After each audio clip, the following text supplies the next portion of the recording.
Coisas que preciso fazer antes da morte é a nossa série de mensagens no mês de abril. Temos refletido em Eclesiastes capítulo 9. Na semana passada eu expliquei a vocês que a realidade da morte pode gerar duas atitudes diferentes. Primeiro, aqueles que agem como insensatos, porque consideram que já que vão morrer mesmo, tanto faz o jeito como estou vivendo. Segundo, aqueles que devem procurar viver com sabedoria e justiça. A pregação de hoje eu quero continuar de onde paramos. Paramos no versículo 4, e eu quero continuar a partir daí, e aí no versículo 4 eu explico parte do que vimos, e sigo então com aquilo que nós precisamos fazer, ou pelo menos saber, porque você pode saber e não querer fazer. Pastor, eu prefiro morrer sem desfrutar o luxo de viver, mas pelo menos você precisa saber disso antes da morte. E eu queria então retomar do versículo 4 e seguir com vocês a partir disso. Só para os vivos há esperança. Como dizem, melhor ser um cão vivo que um leão morto. A morte é um destino comum para todas as pessoas. Quer você seja um sábio, um justo ou um perverso. Todo mundo vai para o mesmo destino. Por isso que nós não podemos ignorar a realidade de que um dia todos nós morreremos. Mas a realidade da morte se torna um obstáculo para os insensatos, porque sabendo que eles vão morrer, eles se tornam ali relutantes em sua conduta. Eu vou morrer de qualquer jeito. Então eles ficam confusos sobre a maneira como vão viver. Eu nasci assim, cresci assim, vou morrer assim, não vou mudar. E não vou mudar mesmo. Este é o insensato, a pessoa que sabe que vai morrer, então eu não estou nem um pouco preocupado em mudar a minha conduta. Para combater essa maneira de pensar, o capítulo 9 tem destacado para nós aqui algumas atitudes que nós precisamos ter antes da morte. Mesmo que você viva de maneira desprezada, mesmo que você viva como um cão, sofrendo terrivelmente, ainda assim vale a pena estar vivo. Por quê? Porque a vida oferece coisas que a morte não oferece. Sabe o que a morte oferece? Quatro letras. Quatro letras. O que a morte oferece? Nada.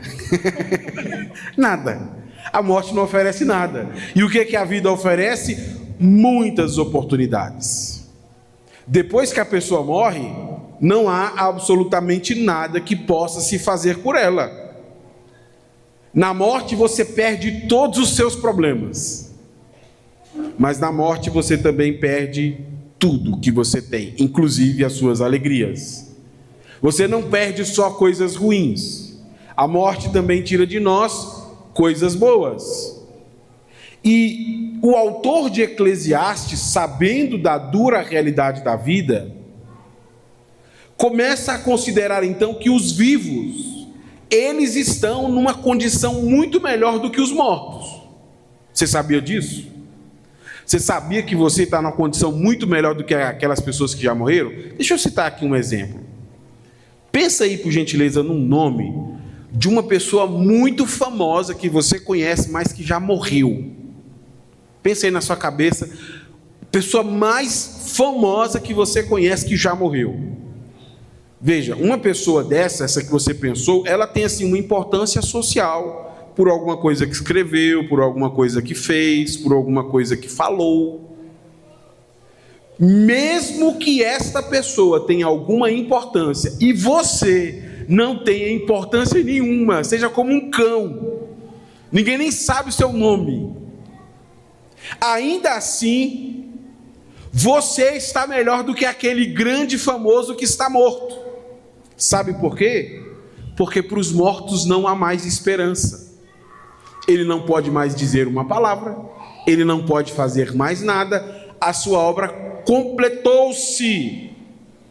Quando a gente morre, a gente perde absolutamente tudo que a gente tem. E aí, a partir do versículo de número 5 e 6, seguindo então a sequência do texto, o que o autor de Eclesiastes vai fazer então é mostrar esse contraste. O que os vivos têm que os mortos não têm. Vamos então ver isso? Os vivos pelo menos sabem que vão morrer, mas os mortos nada sabem. Já não têm recompensas para receber e caem no esquecimento. Amar, odiar, invejar, tudo já fizeram ao longo da vida.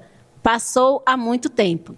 Já não participam de coisa alguma que acontece debaixo do sol. Se antes ele diz que o cão vivo é superior ao leão morto, é melhor ser um cão vivo do que um leão morto, aqui ele explica por que é melhor ser um cão vivo do que um leão morto.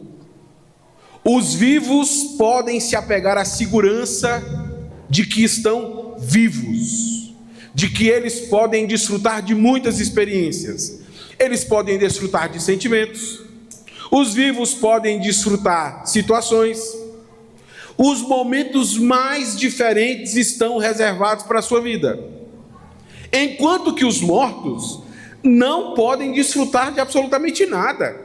Um morto não desfruta de sentimento, ele nem ama nem odeia. Um morto não desfruta de situações, ele não tem conta para pagar, mas ele também não tem salário para receber. Um morto não tem alegria e nem tristeza. Os mortos deixam para trás todos os seus amores e todos os seus desamores. E ele diz isso nessa frase que é emblemática. Ele diz assim: amar, odiar, invejar, tudo que já fizeram ao longo da vida passou há muito tempo. Sabe o que a morte faz? A morte apaga a memória daqueles que foram. E a morte faz isso de duas maneiras. Como é que a morte apaga a memória de alguém? Primeiro, porque quando você morre, a sua história se encerra. Depois que você morrer, você não vai ficar lá num lugar escuro pensando na sua vida. Agora deixa eu ficar igual uma vaca ruminando. Ai, a minha vida como foi. Não! Depois que você morreu, já não há mais pensamento, já não há mais preocupação, já não há mais dor e nem alegria. Quando você morre, as suas memórias simplesmente se encerram. A morte encerra toda a sua vida. Já não há o que pensar, o que agir ou o que fazer. Mas além da morte agir contra as suas memórias, a morte também age contra a memória das pessoas. Porque com o tempo, o morto acaba sendo esquecido pelos vivos. Nossa, fulano morreu, que dor no coração. Nunca mais eu vou esquecer fulano. Nunca mais significa o quê? Esse ano talvez, o ano que vem, ou 3, 4 anos, 5 anos, porque naturalmente a gente acaba esquecendo. Os conselhos, as orientações, tudo se perde. Às vezes a gente precisa de uma foto, de um vídeo, de alguma coisa para recordar, porque a memória vai se apagando. A gente encontra uma pessoa antiga, ela fala alguma coisa sobre um morto e a gente diz: nossa, eu já tinha até esquecido que fulano gostava de dizer Eu até tinha esquecido que fulano gostava de bufar farinha. Esqueci. Por quê? Porque as memórias, tanto do morto quanto a nossa, se apagam. Sabendo disso, é inútil querer controlar a vida das pessoas depois que você morre. Quando você morrer, você não pode fazer mais nada por ninguém. E este é um ponto que vai ser introduzido aqui no Eclesiastes, porque talvez este é o erro do tolo. Além de não viver, ele ainda quer controlar a vida dos vivos. Fazer um plano para aquelas pessoas viverem depois que ele morrer. Olha que comentário interessante, aí eu passo a explicar isso. Se há uma lição a ser tirada aqui, é que os vivos que já acham difícil saber o que deveriam fazer, não pode agir esperando que suas escolhas exerçam qualquer influência depois que morrerem sobre aqueles que permanecem vivos. Está na natureza dos vivos rejeitar os mortos e assim excluí-los completamente. Tudo o que você quiser fazer e tudo o que você tiver que fazer, faça enquanto você estiver vivo. Quer sejam coisas boas, quer sejam coisas ruins. Todas elas estão disponíveis para você apenas enquanto você estiver vivo. Deixa eu repetir. Todas as coisas só estão disponíveis para você até o dia em que você estiver vivo. Depois que você morrer, todas as suas memórias serão tiradas. Este é o efeito da morte. Os seus conselhos, as suas instruções, os seus pedidos, tudo o que você fez enquanto esteve vivo, se perde. Os vivos, eles não servem para orientar os mortos. Os vivos não são tomados como referência. A gente não faz sessões para perguntar para os mortos: e aí, o que você me diz? O que eu faço da minha vida? Porque depois que você morre, você não tem mais nada a dizer para ninguém. Por isso que é melhor continuar vivo, porque enquanto houver vida, haverá possibilidade de mudança para você. A sua tristeza pode se tornar alegria, a sua solidão pode se tornar em companhia. Cada ser humano precisa ser consciente disso. A vida de uma pessoa, ela é única. A vida de uma pessoa, ela é passageira. Aí quando chega no versículo 7, o Eclesiastes coloca para a gente o ponto-chave da pregação de hoje.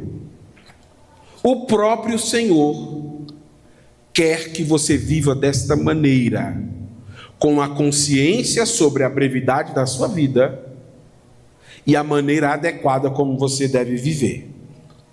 Portanto, coma sua comida com prazer e beba seu vinho com alegria, pois Deus se agrada disso. Diante da realidade da morte, que vai apagar as nossas memórias de nós e dos outros, o que nos resta é o prazer e a alegria da vida. Todo ser humano precisa viver em prazer e em alegria, mas o texto coloca um desafio. Qual é o desafio para quem quer viver em prazer e em alegria? Procurar agradar ao Senhor. Como que alguém pode agradar ao Senhor na sua vida ou desagradar o Senhor na sua vida? E aqui a pergunta, ela é importante. Se nós devemos viver em prazer e em alegria para agradar o Senhor, quer dizer que eu posso desagradar o Senhor procurando prazer ou alegria, da mesma forma como eu posso alegrar o Senhor procurando prazer ou alegria. Como que eu vou viver então para agradar o Senhor no meu modo de vida? Aqui em Eclesiastes, isso está relacionado à maneira como cada pessoa decide viver. A maneira como você decide viver agrada ou desagrada ao Senhor. Deixa eu colocar aqui um exemplo, e aí vai ficar assim um pouco mais claro. Você já parou para pensar como será a vida dos seus filhos quando você morrer? Você que tem filhos? Talvez você já até ouviu alguém falando dessa preocupação, né? Meu Deus, quando eu morrer, como vai ficar a vida dos meus filhos? O que eu vou deixar para eles? E se torna quase que um lema entre nós, né, aqui do Oriente. Nós precisamos deixar coisas para os filhos, riquezas, para que eles desfrutem de uma vida boa. E para isso nós nos sacrificamos para que quando a gente morra, o filho tenha uma vida boa. Nossa, papai andou de havaiana uma cor sim e outra não. Andava de jumento para cima e para baixo. Mas quando papai morreu, deixou para mim uma boa casa, um bom carro, uma boa vida. Eu não sei nem o que é pegar sol na testa, porque meu papai se sacrificou para me dar uma boa vida. Eu chamo essa maneira de viver de plano pós-morte. O que é um plano pós-morte?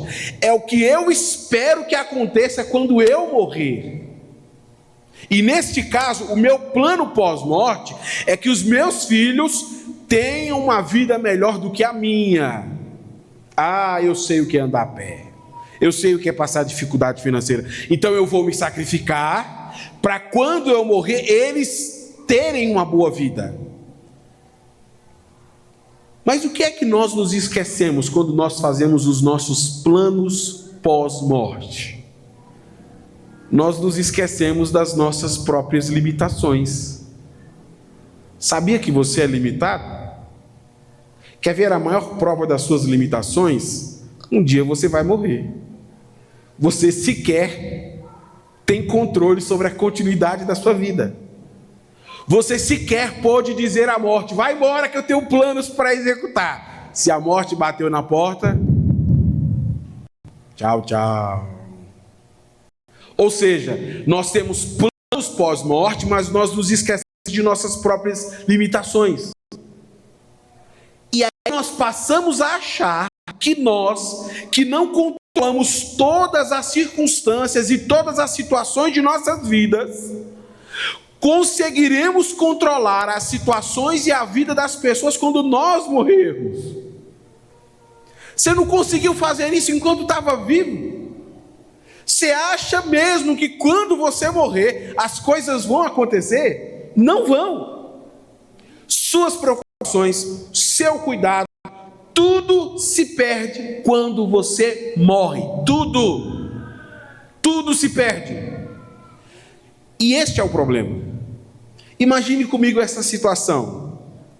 Você viveu e lutou para dar uma boa vida para outras pessoas quando você morresse.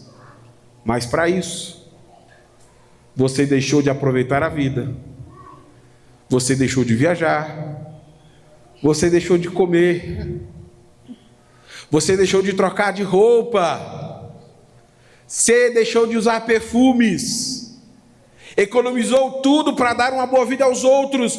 Foi vivendo de maneira a que os seus planos dessem certo quando você morresse. Sabe qual é o nome dessa vida? Uma vida que desagrada ao Senhor. E por que essa é uma vida que desagrada ao Senhor? Porque você deixou de viver. Sabe o que é uma vida que agrada ao Senhor? É uma vida que presta atenção no seu modo de vida. Apenas desfrutando as ações desta vida, você vai encontrar a sua própria porção. E veja como o texto ali é claro. Vamos repetir a leitura? Portanto, coma sua comida com prazer e beba seu vinho com alegria, pois Deus se agrada disso. O que foi que essa pessoa fez que Deus ficou satisfeito? Foi ao templo? Ofereceu sacrifícios? Deu uma oferta? Não. O que ela fez? Comeu e bebeu. Ela desfrutou da vida que tinha. As pessoas não deveriam deixar de desfrutar a vida por causa dos seus planos pós-morte. E é contra isso que Eclesiastes está falando. Você deixa de viver para executar um plano que você não sabe se vai dar certo. E você insiste em coisas que não estão no seu controle. E você passa a viver uma vida que não agrada o Senhor. Sabe o que agrada o Senhor? A sua consciência pessoal, que Deus lhe deu uma única vida, que deve ser vivida completamente. Você só pode comer enquanto estiver vivo. Você só pode vestir enquanto estiver vivo. Você só pode tomar banho enquanto estiver vivo. Você só pode se casar enquanto estiver vivo.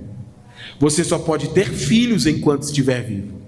Quando você morrer, nada mais está relacionado a você. A sua vida acabou completamente.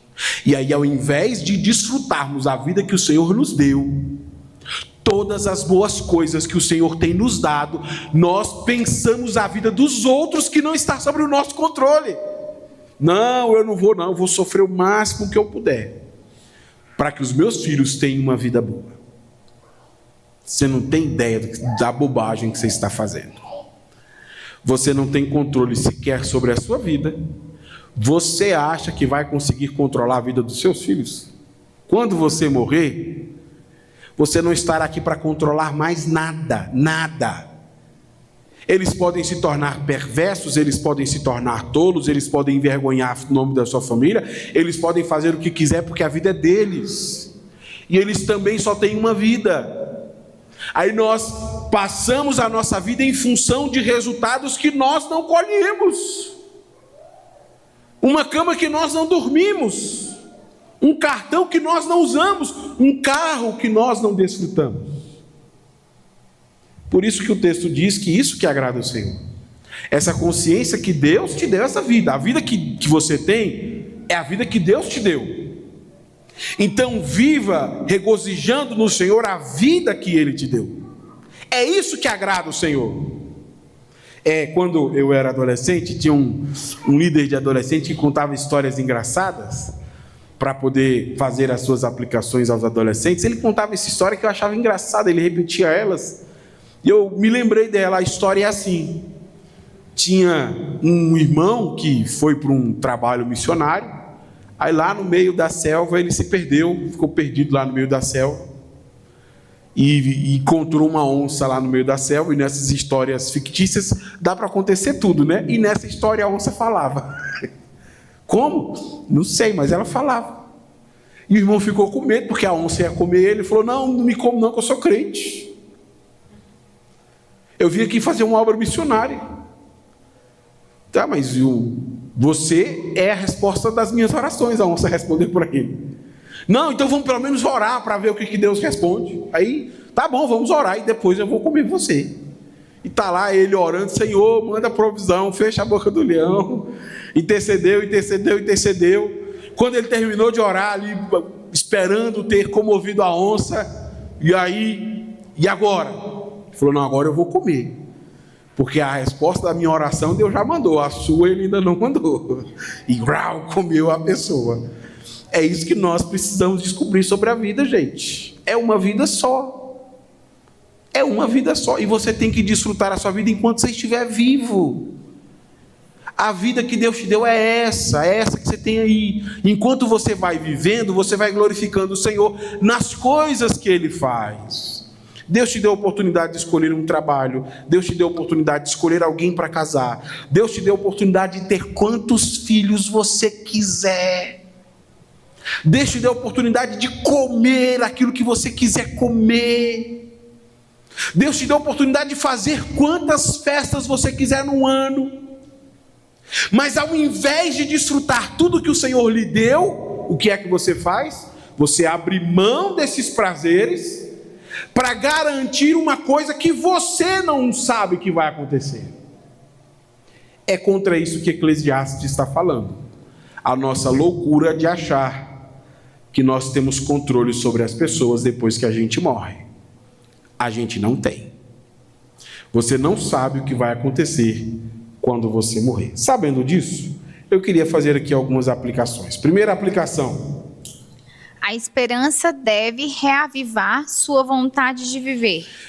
Provavelmente você já lidou ou já ouviu alguém que fala sobre a realidade da morte como uma solução.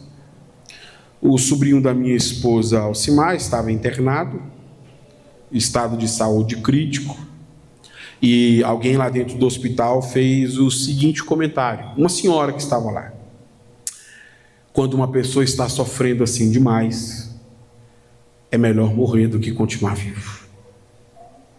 E nós tendemos a confirmar isso. Meu Deus, deixa o irmão descansar, Jesus.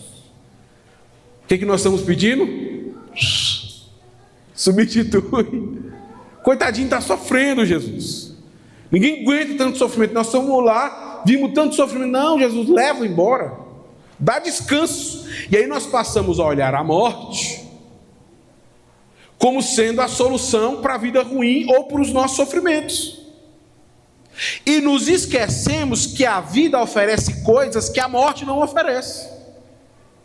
Este mesmo sobrinho da minha esposa que estava lá no estado crítico de vida e morte, passou pelo milagre do Senhor e hoje está vivo. Mas e se ele tivesse morrido? O que poderia acontecer com ele? Nada. Morreu, acabou. Mas enquanto houver vida, há esperança. Então, às vezes, nós estamos olhando a morte como solução, mas a morte não é solução. A solução é continuar vivo, tá? Deus pode mudar de maneira substancial a nossa vida. Deus pode fazer coisas extraordinárias ao nosso favor. Então, não desista da vida pela quantidade de dor e sofrimento que você passa. Tenha e mantenha sempre a sua esperança no Senhor. Quando alguém dizer, olha, é melhor morrer do que continuar vivo, negue isso dizendo, eu não acredito nisso. Porque o nosso Deus pode curar enfermos. O nosso Deus pode mudar a sorte de alguém. O nosso Deus pode nos dar um cântico novo. Então nós insistimos com a vida porque acreditamos que Deus pode mudar a realidade de nossa vida. Agora, se você morrer, acabou. Não há absolutamente mais nada que você possa viver ou desfrutar. Então não olhe para a morte como sendo uma esperança. Olhe para o Senhor como sendo a sua esperança. Não é a morte que vai resolver os seus problemas. É o Senhor que é a solução dos nossos problemas. Não é a morte que nos traz alegria, é a vida no Senhor que nos enche de alegria. Então, ao invés de estar desfalecido e clamar pela morte, clame ao Senhor pela vida feliz que Ele tem para lhe dar. Senhor, encha o meu coração de alegria, coloca um cântico novo nos meus lábios, Deus. Me permita desfrutar daquilo que eu não desfrutei. Nós temos que ser insistentes nisso. A morte nunca é a solução. E às vezes nós estamos tão maus, tão ruins, que nós começamos a romantizar a morte. O dia que eu morrer, os problemas dessa família acabam. Os dias que eu morrer, esse problema termina. Ixi, você está por fora. O dia que você morrer, acaba tudo. Acaba o problema, mas também acaba as alegrias. Acaba tudo. Não acaba só os problemas. Então, se você quer resolver o problema da sua vida, a solução não é tirar a sua vida. E eu falo pessoalmente com quem está passando por muita dor. Colocar um fim na sua vida não resolve as coisas. Colocar a sua esperança no Senhor, isso sim fará toda a diferença.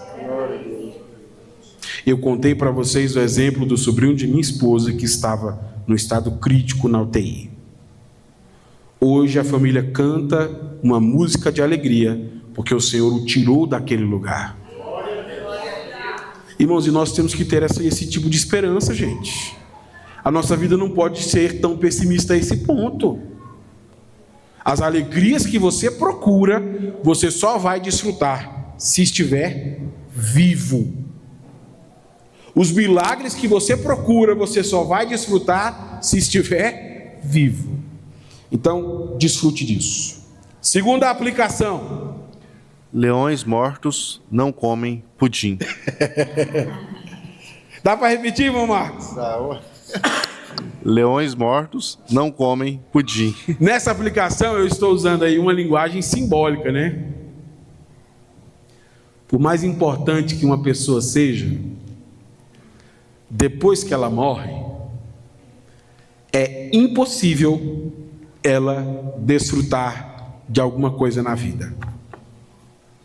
Pode ser famoso como o leão, pode ser importante, pode ser o que for, pode ter dinheiro para comer em qualquer restaurante. Depois que você morreu, você não come mais em lugar nenhum. Depois que você morreu, você não compra mais nada. Leões mortos não comem pudim. Quem come pudim é cachorro vivo.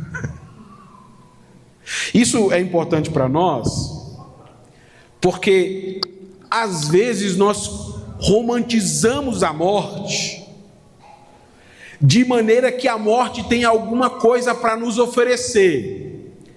E aí eu trouxe um poema, que é um poema interessante que conta a história de um personagem chamado Odisseu.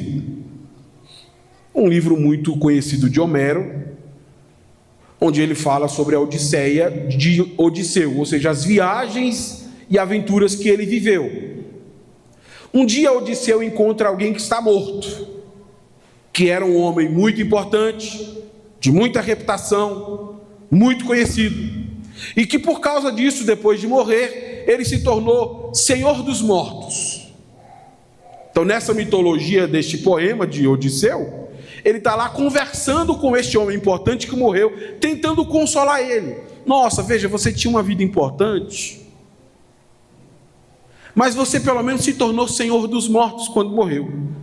Então isso já deve ser suficiente para você. Você já deve estar satisfeito de ter morrido e pelo menos ter se tornado Senhor dos Mortos. Isso não é um consolo? E aí este personagem responde isso para o Odisseu. Não tentes reconciliar-me com a morte, ó glorioso Odisseu. Eu preferiria estar na terra como trabalhador agrícola de outro, a terra de homens sem herança e sem grande sustento, a reinar sobre todos os mortos falecidos. Essa mitologia ela é interessante porque ela revela como é que os gregos pensavam. Essa ilustração ela é perfeita porque mostra para nós que leões mortos não comem pudim. Ele fala assim: eu morri e me tornei senhor dos mortos, mas eu preferia ser um escravo agrícola. Eu preferia ser um pobre, mas continuar vivo. Porque apenas na vida você consegue desfrutar da vida. E este poema reflete exatamente o pensamento grego. Uma consciência que Eclesiastes está tentando despertar aqui em nós. A morte não tem absolutamente de nada para te oferecer. A gente costuma dizer, descansou no Senhor. Mas não tem descanso na morte. Como também não há cansaço. Não há alegria na morte. Como também não há tristeza. Não há trabalho na morte. Como também não há salário. Tudo que você tiver que viver tem que ser enquanto você estiver vivo. Pastor, eu quero morrer para descansar. Se você quer descansar, só pode fazer enquanto estiver vivo. Pastor, eu quero morrer para parar de trabalhar. Se você quer deixar de trabalhar, tem que ser vivo. Quando a gente morre, não tem nada lá, nada. Nós não vamos trabalhar, nós não vamos pensar, nós deixamos de existir. A nossa memória se apaga. Os nossos pensamentos se vão, o nosso esforço se perde. Então não olhe para a morte com essa esperança de que lá do outro lado você vai sentar numa rede. Se eu soubesse que era tão bom. E isso tem se tornado quase poético. Nós temos hoje uma invasão no Brasil de duas culturas que valorizam muito isso. Uma norte-americana e uma mexicana. O Dia dos Mortos. Ou o Halloween, que fala assim de maneira muito bonita sobre quando nós morrermos, nós vamos fazer a viagem para o outro lado. Não tem viagem para o outro lado. Não tem lá uma cadeira de sol. Você não vai para um outro lugar trabalhar lá, que nem quem aparece no filme, vive a vida é uma festa. Não, acabou. Então tudo que você está procurando só pode acontecer enquanto você estiver vivo. Por isso que nós não podemos olhar a morte com um olhar estranho. A morte não é nossa amiga. A morte não deve ser o nosso desejo. Por isso mesmo que a morte será derrotada por Cristo Jesus. Amém. Glória a Deus. Porque na morte não há nada de bom para oferecer para ninguém. E por isso que Jesus ressuscitará os mortos. Porque o plano de Deus é que nós desfrutemos a vida que Ele nos deu. Não que a gente deixe de existir no vago que é a morte. Isso é importante para você porque eu não sei como está o seu coração ou como você tem lidado com as suas situações. Mas eu tenho insistido nisso. A sua solução não está na morte. Próxima vez que você usar esse argumento lá na sua casa, eu espero que alguém lhe repreenda. O dia que eu morrer, vocês vão sentir saudades. Pare com isso, mãe. A gente só pode sentir saudade se estiver vivo. Não precisa a gente morrer para sentir saudade. O dia que eu morrer, vocês vão me dar ovo de Páscoa. Mãe, pare com isso. Se quiser comer chocolate enquanto estiver viva, depois que a senhora morrer, a senhora não vai mais comer chocolate. Então nós precisamos lidar de maneira apropriada com isso. Terceira aplicação. A morte não respeita planos, amores ou desamores. Ela apaga tudo. Eu descobri algo terrível com a morte do meu pai. Quando nós morremos, os nossos sonhos morrem com a gente. Diversas vezes eu conversei com meu pai, nos seus últimos anos de vida, e ele me falava sobre os seus grandes sonhos. Eu tenho um sonho de comprar um carro. Eu tenho um sonho de plantar mandioca lá na minha roça. Eu tenho um sonho de fazer isso. Eu tenho um sonho de fazer aquilo. E falava sobre muitas das suas expectativas. Mas ele morreu. E sabe quais desses sonhos se realizaram? Nenhum. A vida de uma pessoa não é os seus sonhos. A vida de uma pessoa é a realidade do que ela pode viver. Deixa eu repetir. A sua vida não são os seus sonhos. A sua vida é a realidade do que você pode desfrutar. Apenas desfrutando aquilo que está ao seu alcance, você poderá então viver. E aí nós passamos a achar que nós teremos controle sobre esses sonhos. Todos os meus sonhos vão acontecer. E vivemos assim intensamente, profundamente desejosos de fazer esses sonhos se cumprirem. Aí vem a reflexão do Eclesiastes. O capítulo 4 é um capítulo interessante porque há muitas semelhanças entre os assuntos do capítulo 4 e do capítulo 9. Um desses é o versículo 7 e 8. Veja a conclusão que ele chega sobre os nossos sonhos e expectativas. Observei outra coisa que não faz sentido debaixo do sol. É o caso do homem que vive completamente sozinho, sem filho, nem irmão, mas que ainda assim se esforça para obter toda a riqueza que puder. A certa altura, porém, ele se pergunta: para quem trabalho? Por que deixo de aproveitar tantos prazeres? Nada faz sentido, e é tudo angustiante. Não conduza a sua vida em torno de seguranças e confortos que não podem se materializar. Eu vou repetir. Não construa uma vida em torno de seguranças e confortos que não podem se materializar. Porque os seus sonhos não descrevem a sua vida. O que descreve a sua vida é a realidade do que você pode viver. Eu conheci um irmão que disse para mim que o sonho dele era ter um helicóptero. Pastor, meu sonho é ter um helicóptero. E em função dos seus sonhos, você deixa de desfrutar aquilo que é real e material. Aí você começa a trabalhar para comprar um helicóptero, para manter um helicóptero, para ter um helicóptero.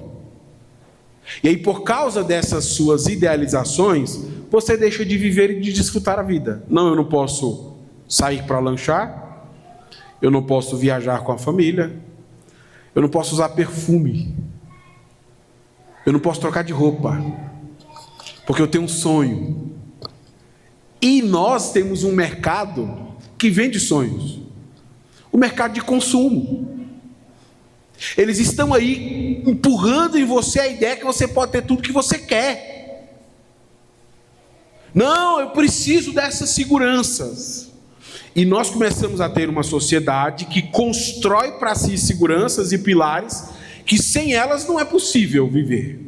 Olha, para casar, para ter filho, para ter um emprego. Você precisa disso, senão você não vai ser seguro, não vai ter uma boa vida.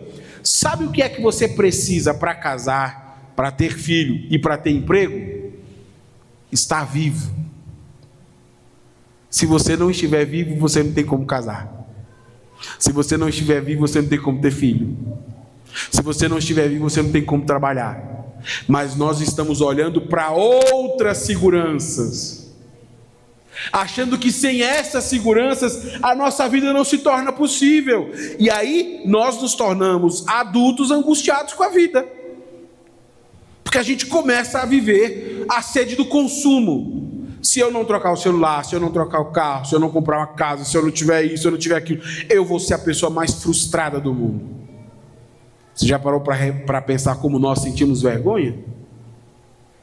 Eu e a irmã Alcimar almoçamos no restaurante comunitário. A gente chega da terapia meio-dia, 10. A gente passa lá no restaurante comunitário, pega a marmitinha do Roriz, para a gente comer em casa, almoça rapidinho e leva as crianças para a escola. De vez em quando eu encontro um amigo lá da escola, um professor, e quase que se escondendo assim, ó.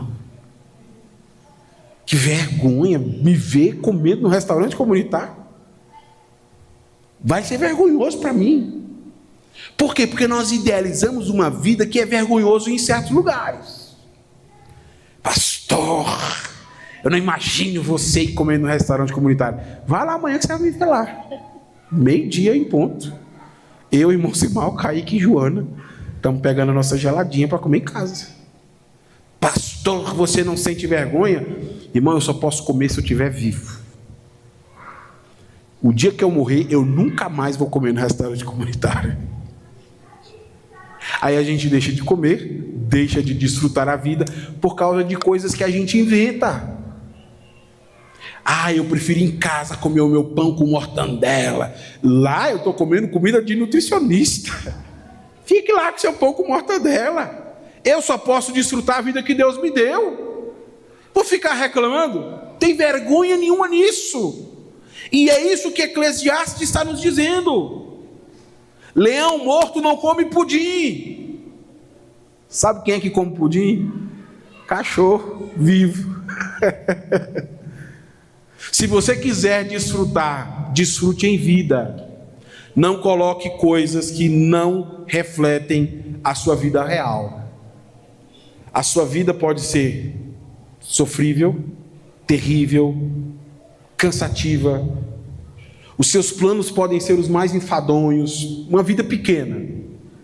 Mas pelo menos você tem a oportunidade de viver.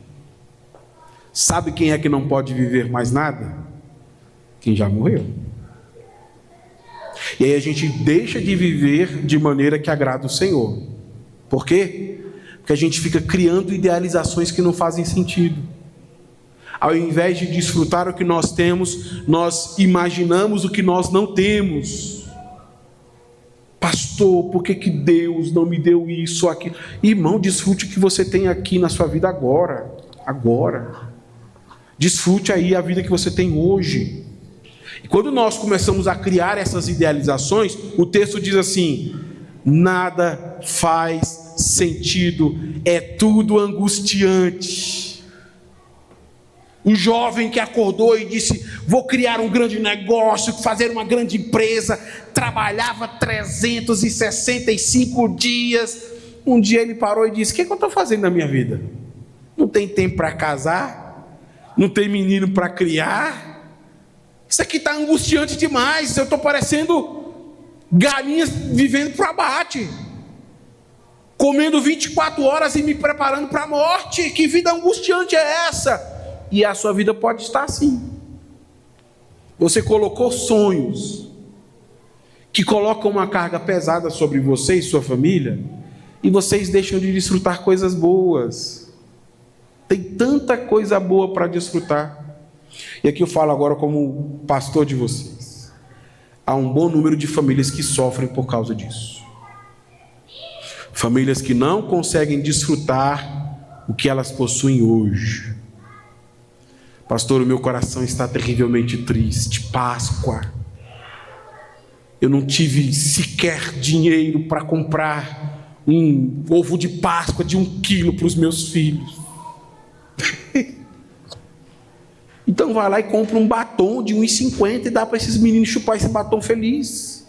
Mas será humilhante, pastor, não dar chocolate para os meus filhos? É você que acha que é humilhante. Porque se o seu filho morrer, você não vai dar mais chocolate para ninguém. Se você morrer, também não. Então desfrute o que você tem hoje. Conscientize sua família sobre isso. Não é sobre o tamanho do ovo, não é sobre esse momento que nós estamos construindo juntos. Eu e Joana hoje fomos fazer o nosso ovo de Páscoa para sair mais barato.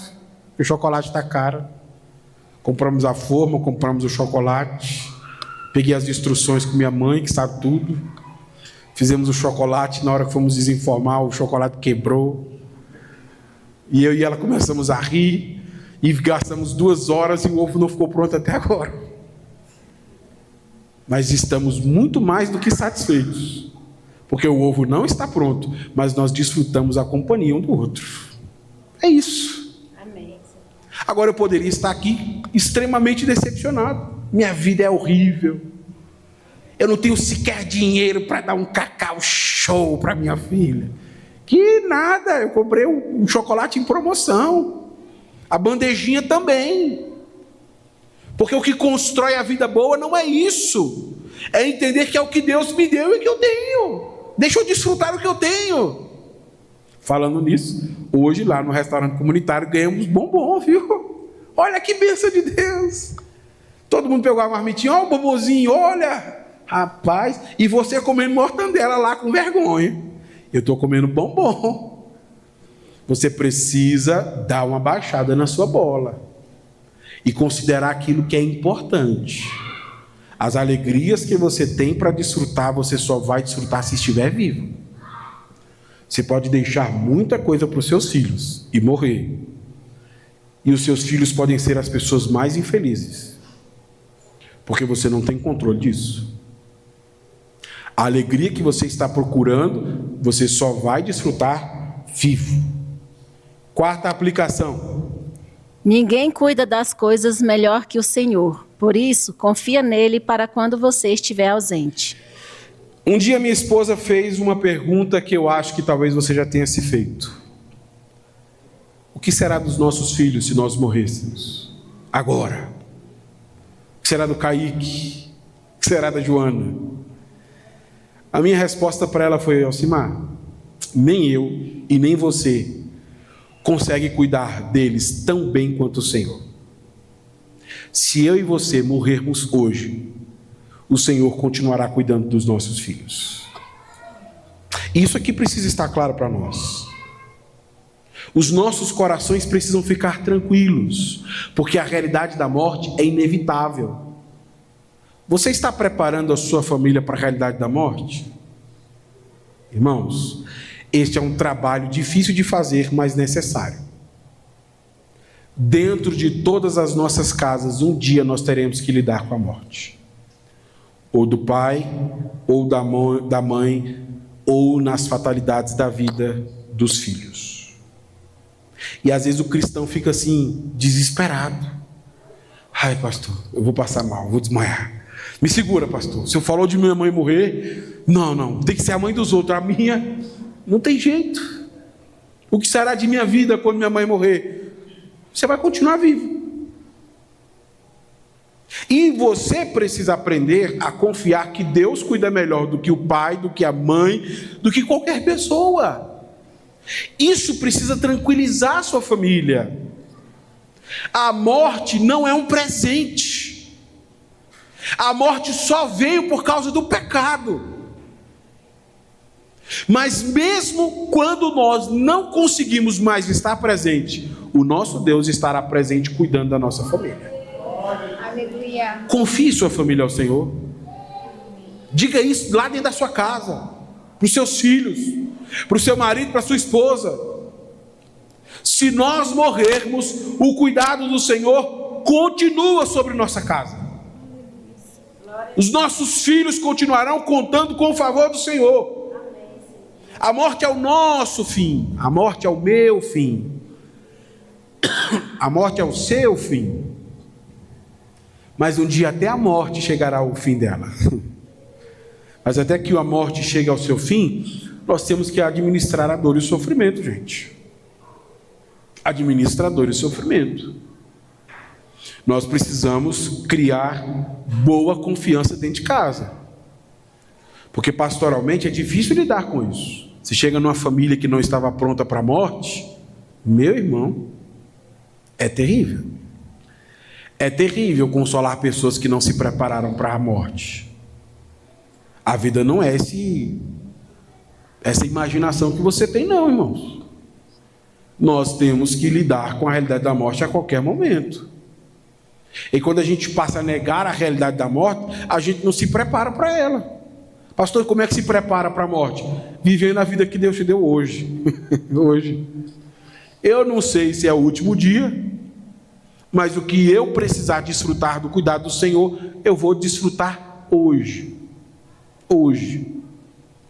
E mesmo se eu morrer hoje, Cristo vai continuar cuidando dos meus filhos. Os meus filhos precisam aprender a confiar em Cristo. Eu não sou um melhor pai do que Deus.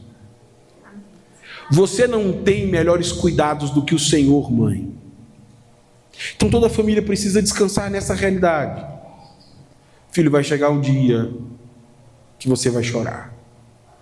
A morte do papai, a morte da mamãe. Mas quando esse dia chegar, o Senhor continua cuidando de nossas vidas. E filho, vai chegar um dia melhor ainda, em que Cristo vai ressuscitar todos os mortos. E o que o papai quer é te encontrar na ressurreição dos mortos, como alguém que segue e teme ao Senhor. Enquanto isso, a gente precisa lidar com a dor da morte. Mas você precisa responder à vida. A morte não deve nos apequenar. A morte não deve nos deixar limitados. A morte deve nos dar consciência que é essa a oportunidade que eu tenho.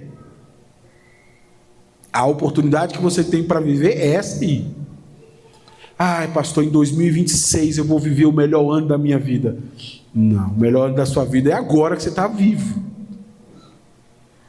Ai, pastor, quando isso acontecer eu resolvo o problema no meu casamento. É agora. Nós não podemos protelar aquilo que é importante. Nós não podemos protelar o pedido de perdão. Nós não podemos protelar a reconciliação. Porque a gente só pode viver isso enquanto estiver vivo. Eu queria orar por isso, para que Deus lhe desse uma consciência das boas coisas que Ele te deu hoje. O melhor abraço que você tem para dar é hoje que você está vivo. O melhor sono que você tem para dormir é hoje que você está vivo.